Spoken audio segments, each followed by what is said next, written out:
Hi అండి, అందరికీ నమస్కారం. Welcome to our channel. AP రాష్ట్ర వ్యాప్తంగా మహిళలకు మన ఏపీ సీఎం నారా చంద్రబాబు నాయుడు గారు ఊహించని శుభవార్తను అయితే తెలిపారు. మహిళల ఖాతాల్లో పెండింగ్ పథకాలకు సంబంధించి డబ్బులు అనేది కూడా నేరుగా జిల్లాల వారీగా ఈ మహిళల ఖాతాలలో జమ చేస్తున్నట్లు మన ఏపీ సీఎం నారా చంద్రబాబు నాయుడు గారు అధికారికంగా అయితే తెలపడం జరిగింది. ఏ మహిళల ఖాతాలలో ఈ డబ్బులు అనేది కూడా జమ కాబోతున్నాయి, జిల్లాల వారీగా జమ చేస్తారు కాబట్టి మొదటగా ఏ జిల్లాల వారికి ఈ డబ్బులు కూడా జమ చేస్తారు, పూర్తి వివరాలు కూడా ఈ వీడియోలోకి వెళ్ళి మనం తెలుసుకుందాం. వీడియోలోకి వెళ్ళే ముందు స్మాల్ రిక్వెస్ట్, ఏపీ రాష్ట్ర వ్యాప్తంగా మహిళలకు సంబంధించి, విద్యార్థులకు సంబంధించి, రైతులకు సంబంధించి ఎప్పటికప్పుడు అప్డేట్ అనేది కూడా మన ఛానల్ ద్వారా వెంటనే తెలుసుకోవాలనుకుంటే వెంటనే కింద రెడ్ కలర్ సబ్స్క్రైబ్ బటన్పై క్లిక్ చేసి మన ఛానల్ని సబ్స్క్రైబ్ చేసుకొని సపోర్ట్ చేయండి.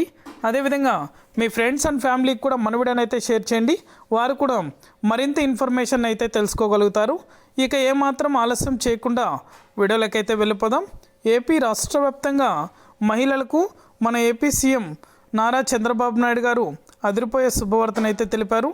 మహిళల ఖాతాలలో చేయూత, అదేవిధంగా ఈబీసీ నేస్తానికి సంబంధించి పెండింగ్ డబ్బులు అనేది కూడా మహిళలకు జమ చేస్తున్నట్లయితే తెలిపారు. ఇక చేయూత మరియు ఈబీసీ నేస్తానికి సంబంధించి అర్హతలు చూసుకున్నట్లయితే క్రిందటి ప్రభుత్వంలో ఎవరైతే మహిళలు అర్హులుగా ఉండి వారి ఖాతాలలో డబ్బులు అనేది కూడా జమ కాలేదో వారందరికీ కూడా ఈ పెండింగ్ డబ్బులు జమ అవుతానైతే తెలిపారు. మనకి ఇప్పటికే అనేక పథకాల ద్వారా డబ్బులు అనేది కూడా జమ చేస్తుంది ఏపీ రాష్ట్ర ప్రభుత్వం. అదేవిధంగా పెండింగ్ పథకాలను కూడా దృష్టిలో పెట్టుకుని మహిళలకు మంచి చేయాలనే ఒక ఉద్దేశంతో మహిళల ఖాతాలలో డబ్బులు జమ చేస్తామని అయితే తెలిపింది. డేట్ అనేది కూడా త్వరలోనే ఫిక్స్ చేయబోతున్నారు. డేట్ విడుదల చేసిన వెంటనే కూడా మన ఛానల్ ద్వారా ప్రతి ఒక్కరికి కూడా తెలియజేస్తాను. ఇది అప్డేట్. వీడియో నచ్చితే ప్రతి ఒక్కరు లైక్ చేయండి, మీ ఫ్రెండ్స్ అండ్ ఫ్యామిలీకి కూడా మన వీడియోని షేర్ చేసి మన ఛానల్ని సబ్స్క్రైబ్ చేసుకొని వాళ్ళు వెంటనే సబ్స్క్రైబ్ చేసుకొని సపోర్ట్ చేయండి. Thank you for watching.